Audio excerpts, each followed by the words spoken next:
전임 신부님과 후임 신부님 사이에서 약간 좀 불안해하는 분들이 많다고 제가 알고 있어요. 저도 그 중에 하나였고요. 네. 그분들 사이에서 어떻게 하는 게 좋을까요? 어떻게 바라보시는? 불안한 건 신자분들뿐만이 아니죠. 보좌 신부님들도 그렇죠. 이렇게 새로 오는 주임 신부님 누구냐에 따라서 이 시집살이를 당할 거냐 아니면 사랑받을 거냐 결정이 되니까. 보좌 신부님들이 이렇게 꼽는 그 신부님들이 있어요. 만나면 안 되는. 그러니까 보좌 신부님들도 심각하죠. 근데 보좌 신부님들보다 사실 신자분들이 스트레스를 받는 게 새로 오신 신부님이 전임 신부님이 하셨던 걸 갖다 다 판을 엎어버렸을 때, 그렇죠. 그랬을 때 굉장히 많은 스트레스를 받는다는 얘기를 듣습니다. 저도 뭐 본당 신부를 저도 오랫동안 해서 잘 알지만. 본당 신부님이 누구냐에 따라서 성당의 교세가 커지거나 작아지더라고요. 수호는 안 그런가요? 예, 그렇죠. 아니 그 수업뿐만 아니라 다 뭐 어디든 다 그럴 것 같은데. 저희들이 그런 얘기를 해요. 한 교구는 교구장이 누구냐에 따라서 교구가 커지기도 하고 작아지기도 하는데 한 본당은 본당 신부가 누구냐에 따라서 커지기도 하고 작아지기도 한다. 그렇죠. 그러니까 교구하고 본당하고는 이렇게 같이 가는 것 같은데 좀 다른 면도 있는 게 교구장님이 훌륭해도 본당 신부가 안 좋으면은 본당이 작아져요. 그렇죠. 그러니까 본당은 철저하게 본당 신부가 책임을 져야 되는 거예요. 본당 신부님이 정말 괜찮은 분들이 오면은 애들이고 어른이고 노인분들이고 다 나와요. 네, 맞아요. 제가 아는 신부님이 몇 분이 계신데 이런 일이 있었어요. 그 전임 신부님이 성당을 완전히 초토화 시켜놓고 강로 때마다 신자들한테 야단을 치고 뭐 거기서는 뭐 수녀님들 신자분들이 다 본당 신부님 눈치 보느라고 정신이 없었고 그렇게 신자들을 쥐잡듯이 잡으니까 신자들이 다른 본당에 가는 거예요. 그렇죠. 미사 보러. 근데 그 신부님이 떠나고 그 다음 신부님이 왔는데 1년 새에 신자 수가 2배로 늘었어요. 다른 본당 신자들까지 와서 거기서 미사를 보는 거예요. 이게 본당의 특징이에요. 근데 본당 신부님들이 신자분들의 사랑을 받는 본당 신부님들의 특징이 돈을 아껴요. 본당에서 들어가는 그 쓸데없는 지출을 막으려고 굉장히 애를 쓰시고 본인 자신도 돈을 안 쓰려고 그래요. 그냥 있는 물건 그냥 쓰고 가능하면 이렇게 그 본당에 폐를 안 끼치려고 하는데 문제는 그렇지 않은 신부님이 오면은 이제 전임자가 해놓은 일을 없애버릴 뿐만이 아니라 뭐 오자마자 사제관을 갖다가 막 다 뜯어고친다거나 성당을 뜯어고친다거나 그래서 그냥 펑펑 돈을 쓰는 경우가 있어요. 그런 경우에는 이제 신자분들이 스트레스를 받죠. 전임 신부님이 이렇게 본당 돈을 아꼈는데 왜 이 신부님이 이렇게 펑펑 쓰냐. 물론 새로운 신부님도 생각은 있죠.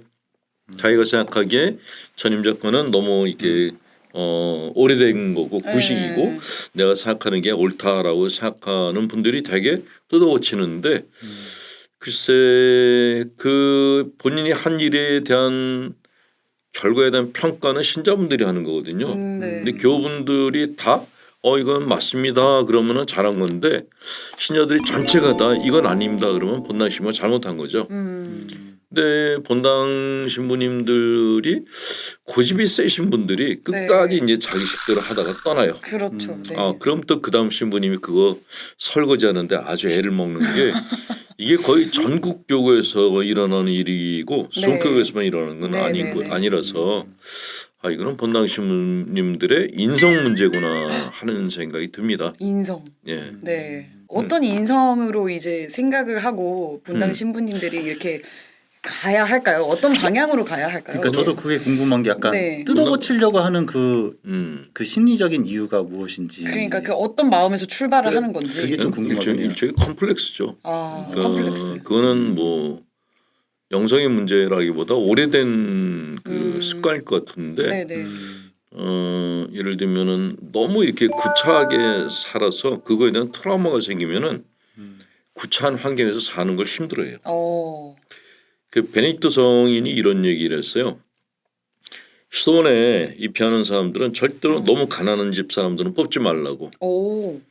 수도원에 들어오면은 수도원은 겉에서 볼 때는 건물은 뭐 화려하고 멋있는데 안에서의 생활은 정말 형편없어요. 음식도 형편없고 뭐 주거도 형편없고 밖에서 사는 사람들이 생각하지도 못할 만큼 열악하게 살아요. 근데 그런 삶을 원래 가난했던 사람들이 그 삶을 살 수 있느냐? 못 살아요. 가난에 대한 트라우마가 있기 때문에 더 이상 이렇게 살고 싶지 않다 이런. 그렇게 살고 싶지 않아서 수도원에 들어왔는데 자기 집보다 더 가난하니까 결국 들어와서 다시 나가거나 아니면 들어와 가지고 딴짓을 한단 말이죠. 네네.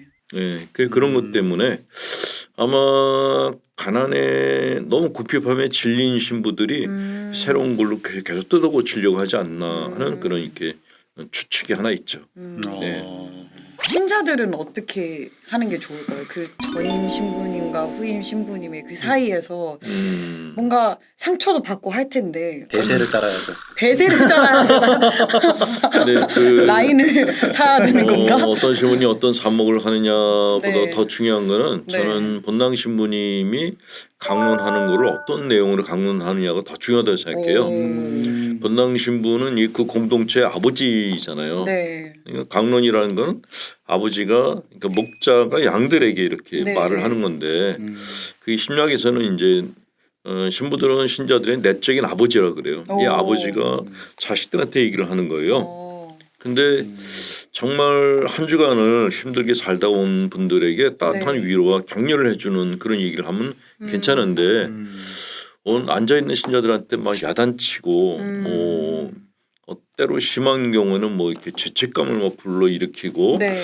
이런 신부님들의 경우에는 아버지가 아닌 거죠. 그 계부죠, 계부.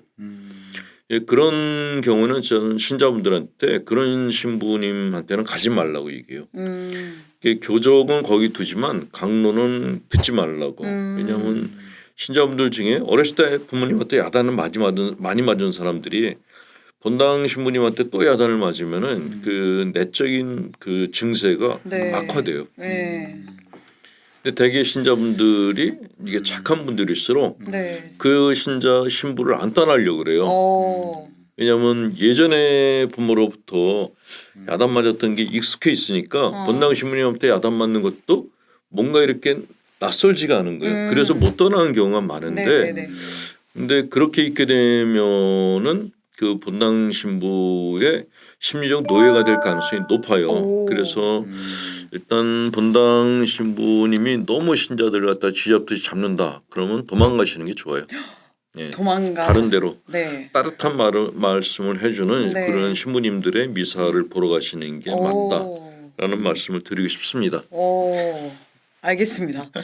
좀 본당 가면 따뜻한 강론 해야 되겠네. 신자 수가 줄면은 그때 이제 아버지가 아니었던 걸로. 그러니까 우리가 신천지 때문에 굉장히 고민을 많이 하고 있는데 신천지에 천주교 신자들이 많이 갔어요. 근데 대부분 그쪽으로 간 신자들이 본당에서 상처받던 사람들이에요. 그렇죠. 사람들한테. 그렇죠.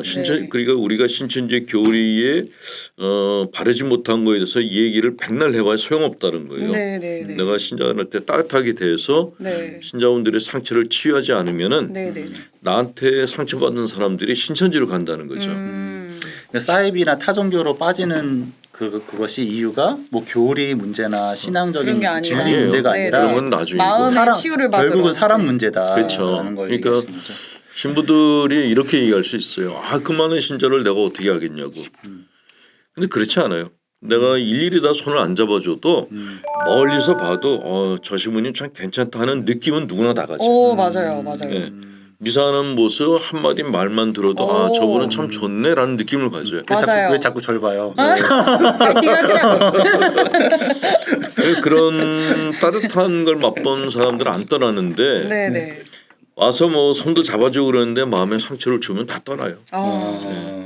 이거는 뭐 속일 수가 없는 거죠. 정말 전문 용어로 국룰이네요. 국룰.